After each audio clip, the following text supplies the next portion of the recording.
Olá, meu aluno, minha aluna. Eu sou o professor Gustavo Viegas e nesta aula nós veremos algoritmo de Euclides. Eu começo com a história do assunto. Pitágoras fundou a sua escola na região da atual Itália. Naquela época se chamava Magna Grécia e era formada por colônias gregas.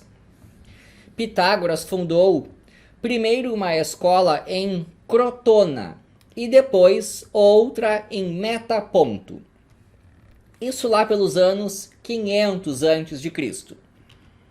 Agora eu vou falar de outro cara, o Aristócles, que gostava muito de estudar e também de praticar atividades físicas.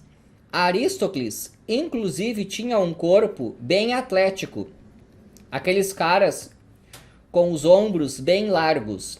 E isso lhe rendeu um apelido, que é a maneira com a qual até hoje nós o conhecemos, Platão.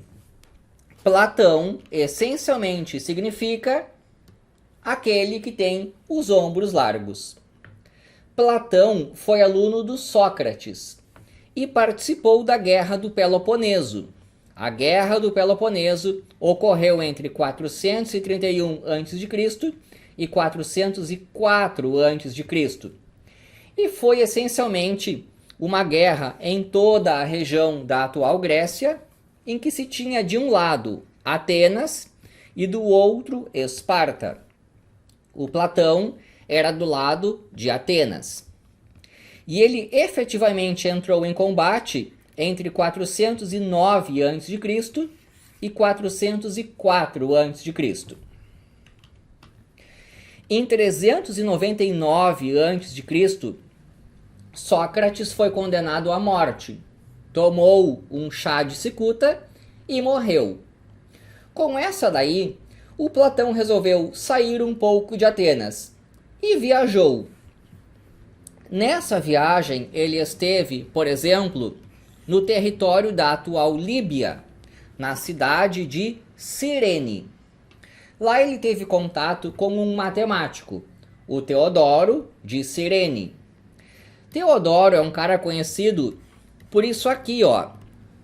Ele mostrou como é que se constroem as raízes quadradas de 2, de 3, de 4. Ele foi fazendo até a raiz quadrada de 17. Essa figura aqui se chama Caramujo de Teodoro. Então o que você nota é, nessa viagem, o Platão começou a adquirir conhecimento matemático. Ele também foi lá para a Magna Grécia e encontrou o general Arquitas de Tarento.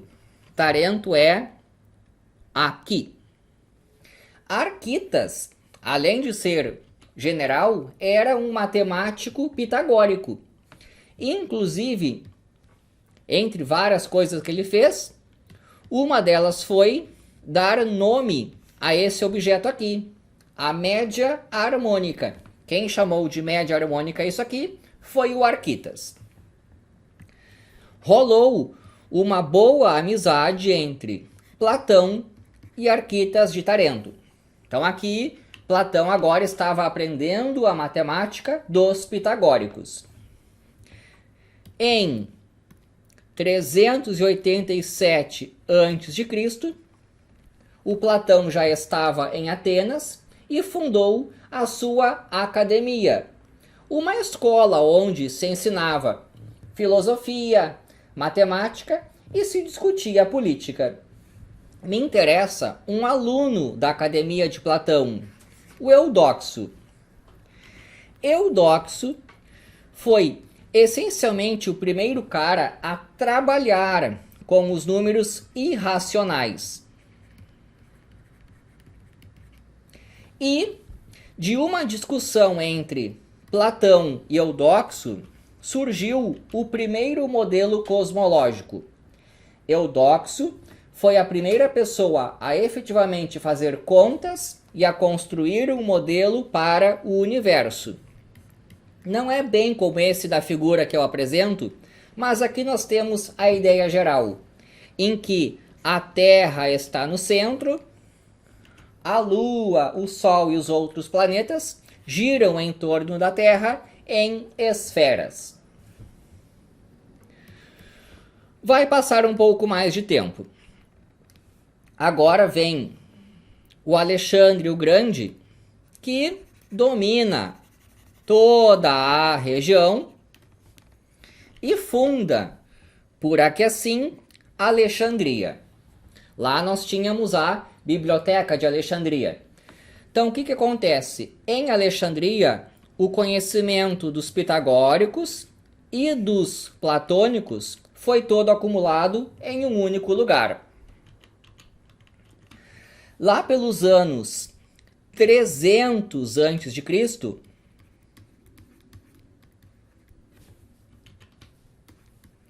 Euclides, de Alexandria, escreveu uma coleção de 13 livros contendo toda a matemática básica que se conhecia. O que me interessa é este resultado aqui, já em notação moderna, que aparece no livro 7, proposição 2. Esse resultado diz que o MDC entre dois números, o A e o B, é exatamente igual ao MDC entre um deles e a diferença entre eles. Esse resultado dá origem ao que hoje nós chamamos de algoritmo de Euclides. Só que é o seguinte, naqueles 13 livros que o Euclides escreveu, se chamam os elementos de Euclides, lá ele tinha conhecimento que era antigo e conhecimento novo. Essa proposição aqui já era um conhecimento antigo, que provavelmente foi do Eudoxo.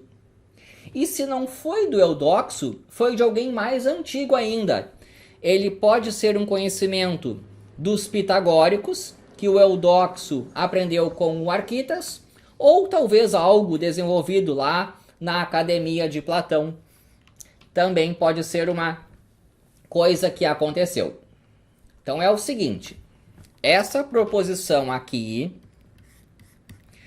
provavelmente já era conhecida do Eudoxo e ela dá origem a um algoritmo. Só que isso aí estava escrito no livro do Euclides, que foi um livro conhecido e famoso, acabou que pegou o nome de algoritmo de Euclides. Mas um nome melhorzinho seria algoritmo de Eudoxo, ou algoritmo de alguém que não se sabe, mais antigo ainda que o Eudoxo e já dominava o assunto.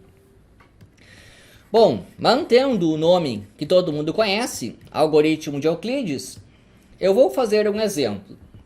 Calcular o MDC entre 630 e 135 usando essa ideia aqui. É assim, 630 menos 135. Nós vamos fazer subtrações.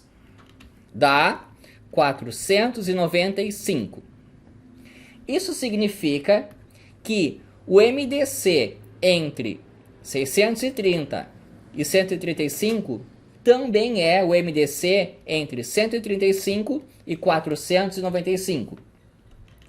Agora eu vou repetir o processo, que funciona assim. Você pega a resposta e o menor desses dois aqui. E eu continuo fazendo subtrações. 495 menos 135 dá 360. Eu vou pegar a resposta e o menor desses dois. 360 menos 135, que dá 225. Eu pego a resposta e o menor desses dois. 225 menos 135 dá 90. Eu pego a resposta e o menor desses dois. 135 menos 90 dá 45. Eu pego a resposta e o menor desses dois. Fico com 90 menos 45, que dá 45. Eu pego a resposta e o menor desses dois. 45 menos 45 dá 0. Quando se chega no zero, nós olhamos para o número que está aqui em cima. E essa é a resposta. O MDC entre 630 e 135 é o 45. E foi obtido por esse processo de repetidas subtrações. Isso tudo é baseado no fato de que, para calcular o MDC entre dois números, o A e o B, eu posso pegar o MDC entre outros dois números, o B e a diferença entre eles. Então eu peguei aqui entre o 495 e o 135 e vou aplicando esse processo repetidas vezes. O MDC entre o 495 e o 135 é exatamente igual ao MDC entre o 360 e o 135. O MDC entre 360 e 135 é exatamente igual ao MDC entre 135 e 225. E por aí vai, até nós acharmos aqui a resposta. Bom, falta algo muito importante, que é a demonstração desse fato. Isso aí eu faço em outra aula. Espero que tenha gostado. Inscreva-se no canal, por exemplo, para ver a demonstração disso aqui. E é isso daí.